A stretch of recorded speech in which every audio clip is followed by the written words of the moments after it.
এটা হচ্ছে প্রবাসীদের হচ্ছে ঈদ পরবর্তী আনন্দ। হ্যাঁ, এটা হচ্ছে প্রবাসীদের ঈদের পরবর্তী আনন্দ, ঈদের নামাজের পরেই আনন্দ।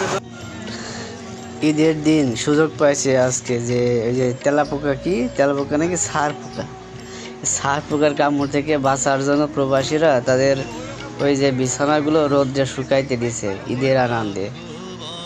এটাই হচ্ছে প্রবাসীদের ঈদ আনন্দ। দেখুন না, এভাবে প্রবাসীরা ঈদ যাপন করে। শুধু কি তাই, দেশের মানুষ তো মনে করে প্রবাসীরা কত সুখে আছে, শান্তিতে আছে। এ দেখেন, দেখুন, শুধু নামাজ পড়তে দেরি, কিন্তু ভাতের হাঁড়ি হাতে করে দেখেন রান্না করে দৌড়। দেখেন, এই যে দেখেন, ঈদ ঈদ ঈদ করছে, ঈদের আনন্দ করছে প্রবাসীরা। এত কষ্ট করছে তাদের জন্য।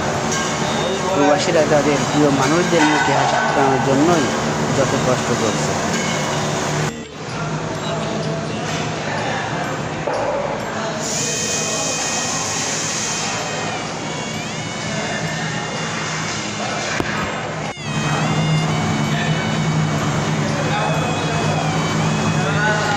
এই হচ্ছে প্রবাসীদের সবচেয়ে আনন্দ।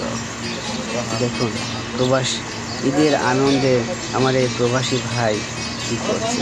এত কষ্ট করার পরেও পরিশেষে সবচেয়ে অবহেলার শিকার এই প্রবাসীরাই।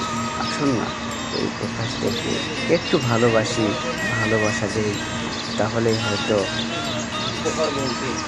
হয়তো প্রবাসীরা ভুলে যাবে তাদের সকল কষ্ট।